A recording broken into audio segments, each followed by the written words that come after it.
Hello, welcome back to Just Jamming Along. My name's Chris Chambers. Today, what type of band do you want to be?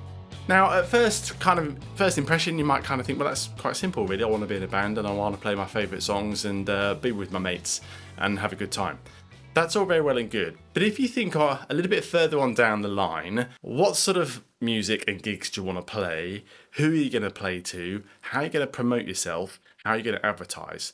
All those sorts of things become a whole lot easier if your band has got a good identity to it.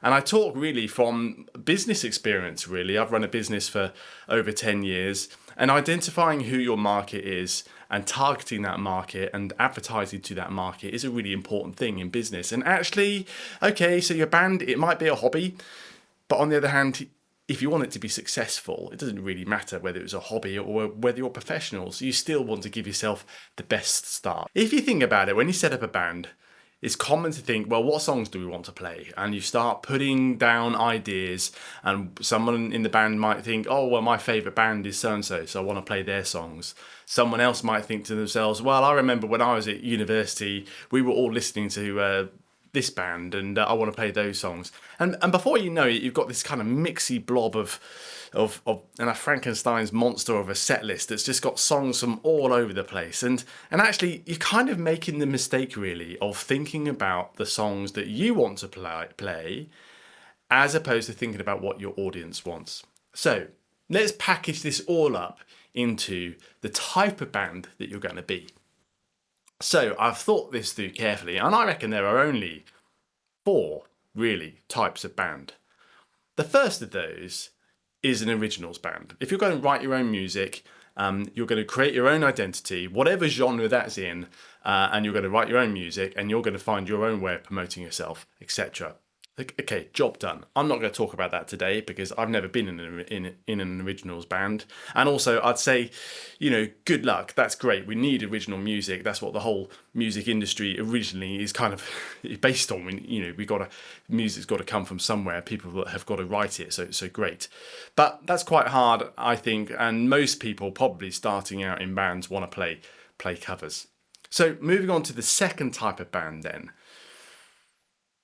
I think a good type of band to be in is a themed band. So your theme is going to be, might be 80s pop music, or it might be rock music, or it might be 60s rock and roll, whatever.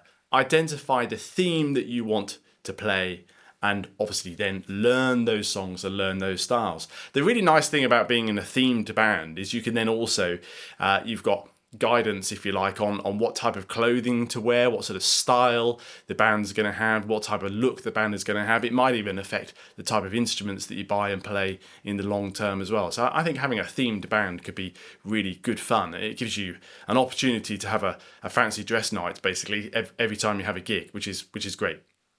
So that's one idea.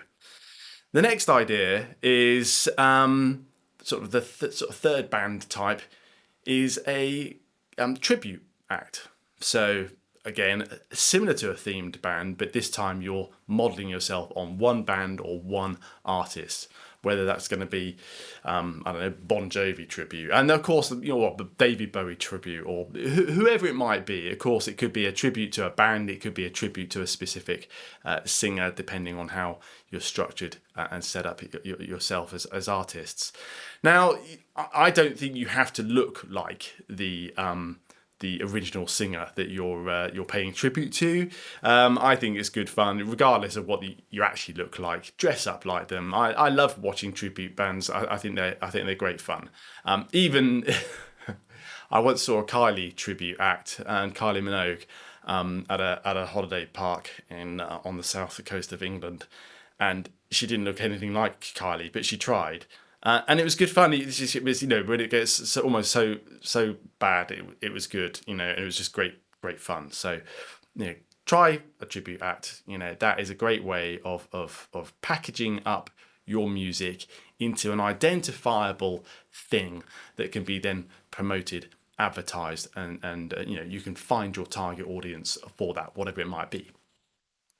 Okay, so next up on the list then, after your themed band, after your tribute act, well then you're probably into a sort of a normal standard kind of covers party band, okay? Function band, if you like.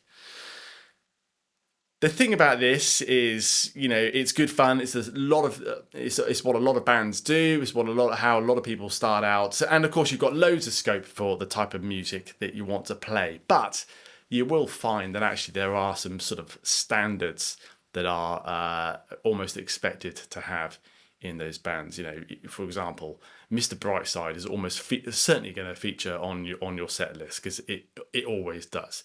You know, Walking 500 Miles by the Proclaimers, or Sweet Caroline, and all those songs, they're going to be on your set list probably. And the reason why they're on the set list is because they work. They're cheesy, they're boring, in the sense that they are not necessarily a challenge in terms of new music, I suppose. But they will be on the set list. So you need to be prepared to play that sort of music. And this is one of the really key things, I think, about this whole process is, are you wanting to play the music that you want to play, or are you wanting to be in a band because you want to put on a performance that an audience wants? Okay, and that latter thing, that what the audience wants, really is the key thing to all of this.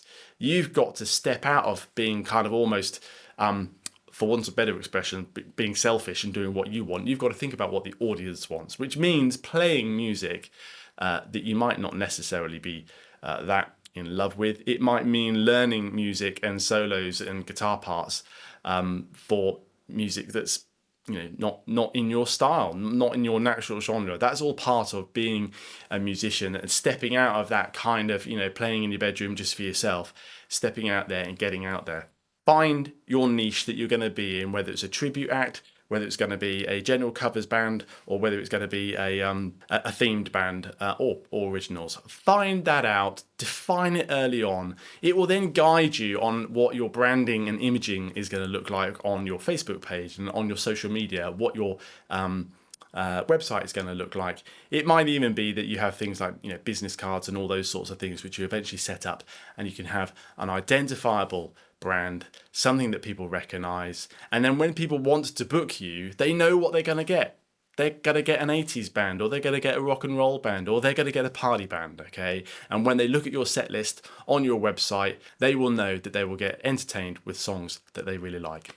Okay, I hope that's really useful. I'm going to follow this video up with a second part, and I'm going to talk about set lists and selecting music. And again, all with that idea of thinking about what the audience wants and not what you want to play because it was your favourite song in the student union 20 years ago. Okay, hope that's of interest. If you like the content, please subscribe. I'm sorry that I've there's been a bit of a break since my last video. I've actually been learning a whole load of songs for a couple of new bands and gigs and bits and pieces recently. So I'm hoping that over the next few months I can start bringing the content now back up again on the channel. Okay, take care. See you next time.